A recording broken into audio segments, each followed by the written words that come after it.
On numerous occasions, I read about or heard Mohammedan Muslims speak of and believe in what they consider a fact, which is predestination, al-qadar. That is, that everything in the universe has already been preordained by Allah to happen or to be.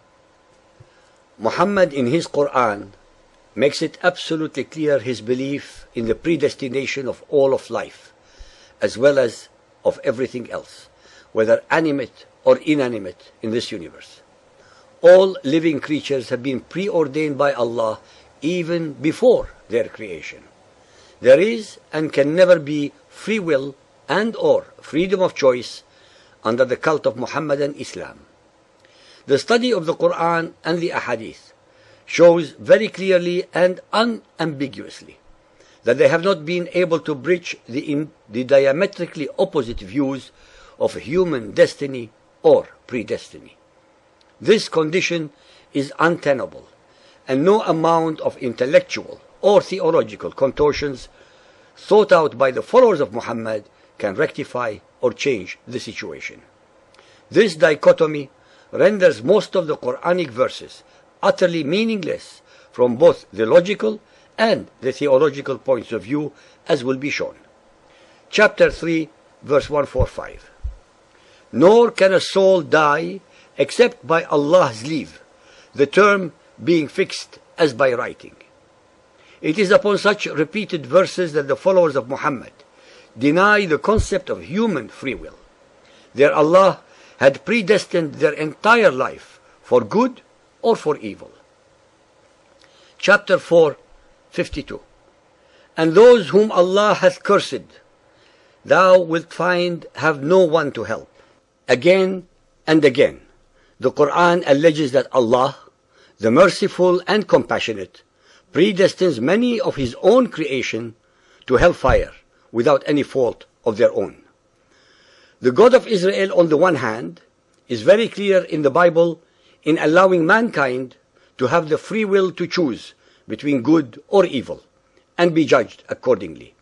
The Quran, on the other hand, has changed the rules without justification or justice to the detriment of most humans. Chapter 6, 59. Not a leaf doth fall, but with His knowledge. There is not a grain in the darkness or depths of the earth, nor anything fresh or dry, green or withered, but is inscribed in a record clear to those who can read. This verse represents one of the clearest declarations of the concept of predestination in the Quran. This concept degrades the human faculty and spirit by straitjacketing it into whatever status it is born to. Neither intellectually nor morally can this be acceptable, since it makes Allah guilty of being unjust, immoral, and full of hate, as He condemns many of humanity to punishments for committing crimes that they were forced to do because they were already predestined to commit them by Him, Allah. Chapter 7, verse 34. To every people is a term appointed. When their term is reached, not an hour can they cause delay, nor an hour can they advance. 10:100. No soul can believe except by the will of Allah, and He will place doubt or obscurity on those who will not understand. Chapter 57:22.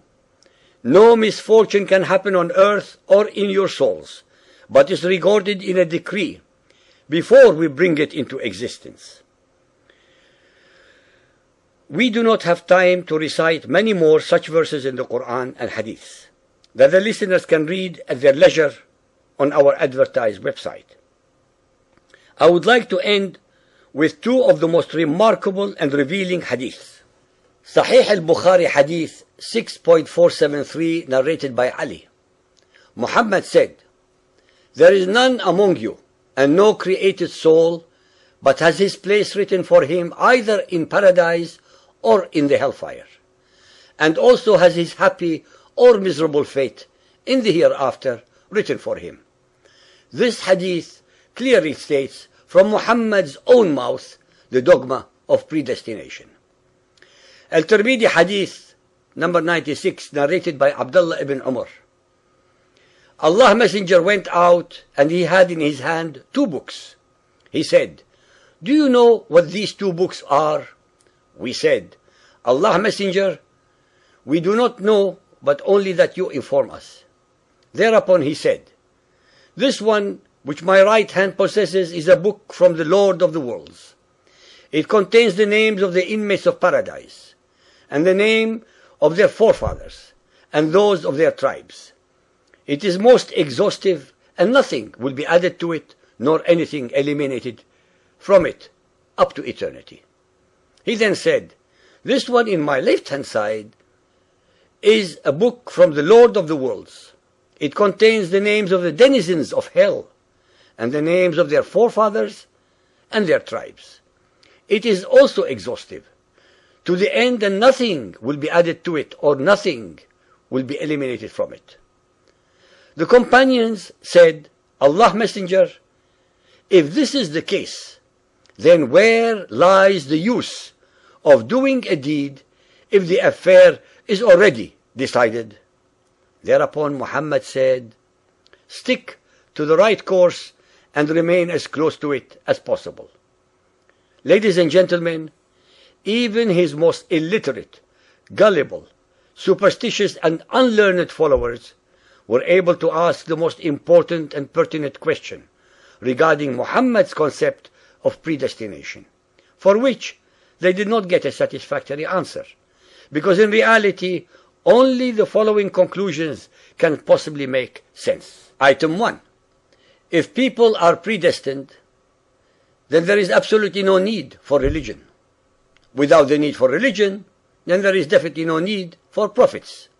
Without the need for prophets, then there is no need for Muhammad. Without the need for Muhammad, then there is absolutely no need for his Quran. Item 2. With predestination, even Satan is made redundant, since he cannot possibly deceive any human being whom Allah had already preordained to be good. Item 3. Another very important conclusion based upon this hadith is that the only way possible for Muhammad to have known what was written in the 2 books and to differentiate between their contents is that if he could read and write, especially since there is no record anywhere showing that either Gabriel or Allah had revealed this knowledge to him. This hadith also destroys completely the assertions by the followers of Muhammad that he was illiterate.